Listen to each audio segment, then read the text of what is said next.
जैसे हम पढ़ाई करते हैं, 5वीं पास हो जाएंगे तो बोले कि मुझे सफलता क्यों नहीं मिली, कलेक्टर क्यों नहीं बन पा रहा हूँ मैं। लेकिन उसके लिए विशेष पढ़ाई की ज़रूरत होती है ना। ग्रेजुएट होना पड़ता है, पीएचडी करना पड़ती है, तब जाके बड़ी उपलब्धि होती है। तो कहते हैं जो मंत्र जितने अक्षर का होता है उतने लाख बार जपने से एक अक्षर सिद्ध होता है केवल। गायत्री मंत्र कितने अक्षर का है? 24 अक्षर का। अक्षर 24 परम पुनीता, इनमें बसे शास्त्र श्रुत गीता। सारा ज्ञान विज्ञान गायत्री के 24 अक्षरों में समाया हुआ है। तो एक अक्षर को सिद्ध करने के लिए 24 लाख जप करना पड़ता है। ऐसे गुरुदेव ने, पंडित श्री राम शर्मा आचार्य जी ने 24 लाख के 24 महापुरुषण किए। माने एक पुरुषण कहलाएगा 24 लाख जपने से, ऐसे 24 लाख के 24 महापुरुषण किए, तब गायत्री सिद्ध हुई और सबके लिए सुलभ हो गई। बच्चे और मंत्र किसी को आता हो ना आता हो, लेकिन गायत्री मंत्र हर किसी को आता है। ये किसकी देन है?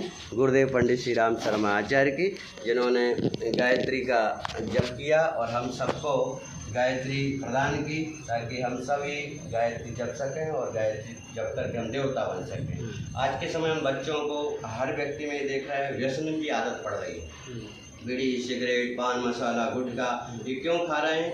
कि हमारे अंदर का देवत्व समाप्त हो गया और असुरत्व बढ़ रहा है। जब तक ये कपड़ा पहना, इस पर साबुन नहीं लगाए तो मैल नहीं निकलेगा।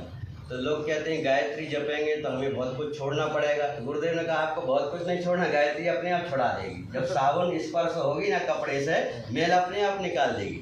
जब झाड़ू आएगा घर में तो कचरा बुहारी के पास नहीं आएगा, बुहारी कचड़े के पास जाएगी, झाड़ के बाहर कर देगी, फिर पोता लग जाएगा, साफ चकाचक हो जाएगा। तो व्यक्ति के अपने सही स्वरूप में ला देती है गायत्री। जैसे हम छोटे बच्चे होते हैं, निर्मल होते हैं, पवित्र होते हैं, हमारे अंदर कोई बुरा भाव नहीं होता है। जैसे हम बड़े होते हैं, समाज के आवरण में रहते हैं, तो बुराइयां हमें घेरने लगती हैं। लोगों के साथ सत्संग में रह करके उस प्रकार के बन जाते हैं। जैसे ही हम गायत्री मंत्र का जाप करने लगते हैं तो हमें भगवान ने जैसे शुद्ध रूप में भेजा है, वैसे हम शुद्ध होने लगते हैं। जैसे पानी में जितने भी कीटाणु विषाणु होंगे तो उसको जितना उबालेंगे उतना ही वो डिस्टिल वाटर बनता चला जाएगा, है ना। और सामान्य पानी खराब हो जाता है, लेकिन डिस्टिल वाटर कई दिन तक रखते हुए खराब नहीं होता है। तो ऐसे ही हमारी आत्मा को डिस्टिलाइट करती है गायत्री। तो नवरात्रि का काल बहुत ही अच्छा समय है, उसमें कम से कम ज़्यादा नहीं कर सकते। 24 बार सुबह, 24 बार को शाम को, जब टाइम मिले तो गायत्री मंत्र लिखो, गायत्री चालीसा करो। क्योंकि अनुष्ठानों का मतलब ये होता है कि अच्छे काम के लिए ठान लेना। व्रत और उपवास करने का भाव है कि हमारे जो शरीर में एक कोष है जिसे हम अन्नमय कोष कहते हैं। अन्नमय कोष जब तक शुद्ध नहीं होता तो हमें ना तो भगवान का भजन करने में मन लगता, ना पढ़ाई करने में मन लगता है। अब छोटे छोटे लोगों को देखते हैं कि वो पढ़ाई नहीं कर पाते, अच्छे नंबर नहीं ला पाते, किताब लेंगे तो आँख बंद हो जाएगी, किताब छूट जाएगी। अन्नमय कोष विकृत है। अब तो किताब भी नहीं, अब तो मोबाइल में। अन्नमय कोष को शुद्ध करने के लिए समय समय पर हमारे यहाँ ये अनुष्ठान बनाए गए हैं ना। कहीं सोमवार आ गया, कहीं जो हमें अच्छा लगता है अपनी राशि के अनुसार। जैसे किसी का मेष राशि है तो उसे मंगलवार का व्रत, उसके अनुसार एक दिन भोजन छोड़ना पड़ता है। ये 8 दिन में एक बार भोजन छोड़ो। इतने में नहीं छोड़ो तो 6 महीना में एक बार छोड़ो, 9 दिन का उसकी पूर्ति करो, है ना। और नहीं करेंगे पूर्ति तो बीमार हो जाएंगे। फिर डॉक्टर ने कह दे बेटा कुछ नहीं खाओगे, मूंग की पानी के अलावा कुछ नहीं पी सकते हो आप, आपकी पाचन शक्ति खराब हो गई। क्योंकि रोज रोज खाते रहेंगे, जब तक उसे विश्राम नहीं देंगे तो हमारी जो ऊर्जा है ना, जो प्राण शक्ति है ना, भोजन पचाने में लग जाती, बड़ी उपलब्धि प्राप्त नहीं कर पाती। इसलिए जलाहार, फलाहार, रसाहार पर लेकर के या भोजन की इच्छा तो कम से कम एक समय भोजन करें। 2 समय भोजन करना चाहते तो 4 रोटी आप सुबह खाते हैं, 4 रोटी शाम को खाते हैं तो 2 रोटी सुबह खा लीजिए, 2 शाम को खा लीजिए, कम कर दीजिए, है ना। भोजन को, आहार को कम करेंगे तो अन्नमय कोष शुद्ध होगा। अन्नमय कोष, ज्ञानमय कोष, विज्ञानमय कोष, 5 कोष हैं शरीर में। इनको जागृत करने के लिए उपवास किया जाता है और उनमें जो शक्ति आती है तो फिर मंत्र से आती है। जो हमारी प्राण ऊर्जा डाइवर्ट होकर दूसरे कार्य में लग जाएगी तो हमें शक्ति मिलने लगती है, ऊंचे उठने लगती, सफलताएं प्राप्त होने लगती हैं। तो जितने व्रत पर्व त्यौहार हमारी बहनें करती होते भाई लोग नहीं कर पाते।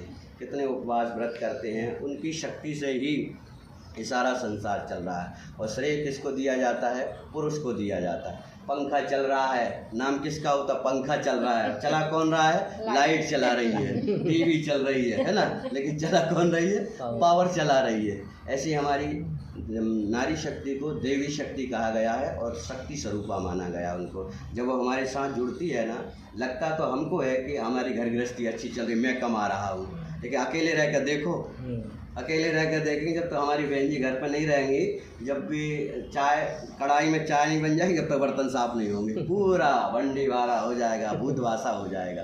शक्ति बहुत कुछ व्यवस्थित करती है, हमारा पूरा जीवन व्यवस्थित हो जाता है। ये शक्ति की आराधना ही दुर्गा शक्ति है ना।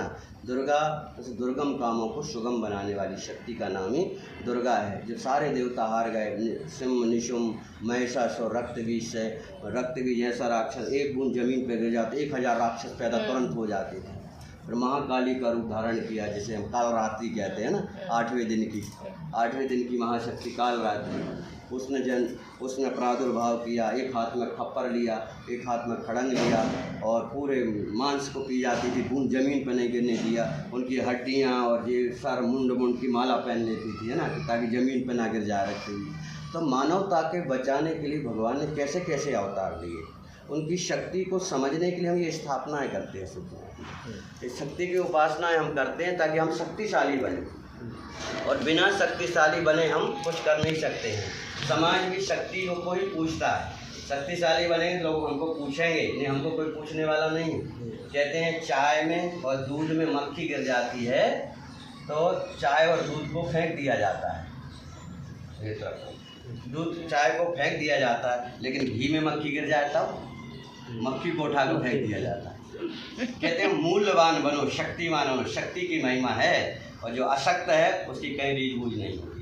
शक्तिशाली बनने का ही अनुष्ठान ये नवरात्रि का आता है। रामायण पढ़िए, भागवत पढ़िए, शिव पुराण पढ़िए, दुर्गा सप्तशती पढ़िए, गायत्री मंत्र का अनुष्ठान कीजिए, कुछ अच्छे शब्दों को पढ़िए, तब आत्मा का विकास होता है। केवल आरती पूजा करने भर से नहीं हो जाएगा।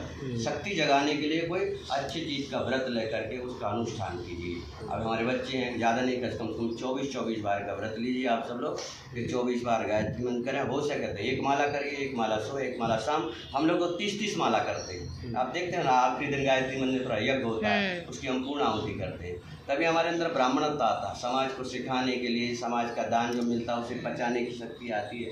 गायत्री ही ब्राह्मण है और ब्राह्मण ही गायत्री है।